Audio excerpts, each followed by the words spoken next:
أكد تشافي مدرب برشلونة أن زميله السابق ليونيل ميسي سيحسم قراره حول مستقبله في الموسم الجديد خلال الأسبوع المقبل. وينتهي عقد ميسي مع باريس سان جيرمان في الصيف الحالي، ولم يحسم البرغوث وجهته المقبلة في ظل اهتمام برشلونة باستعادته بجانب العرض المغري من الهلال السعودي. وقال تشافي في حواره لصحيفة موندو ديبورتيفو: ميسي: لا أرى الأمور أكثر تعقيدا الآن مما كانت عليه قبل أسبوع. الأبواب مفتوحة أمام البرغوث، وأعلم أنه سيساعدنا.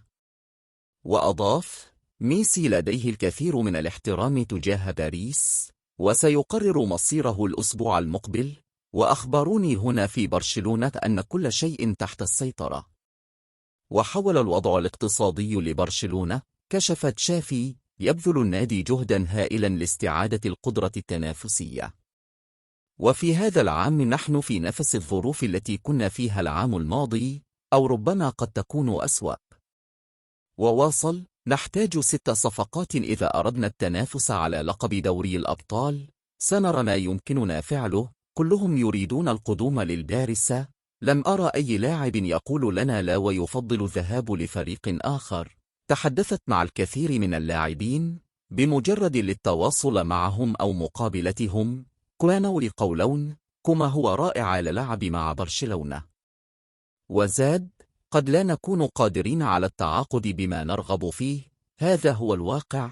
يطالب الجماهير بالليجا ودوري أبطال أوروبا، ولكننا لسنا على نفس المستوى مع أندية أخرى.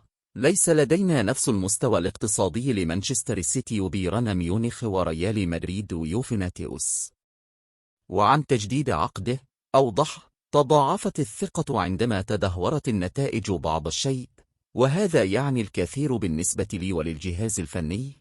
وكان لرئيس النادي خوان لابورتا لفتة عندما خسرنا أمام ريال مدريد في كأس الملك، وقال لي إنه يرغب في تجديد عقدي. وأتم: أنا ممتن ونحن نعمل على ذلك. أعتقد أننا سنتوصل إلى اتفاق في وقت قريب، ويمكن اعتبارها عملية مغلقة. نحتاج لعدة اجتماعات ولكن لن يكون هناك مشاكل.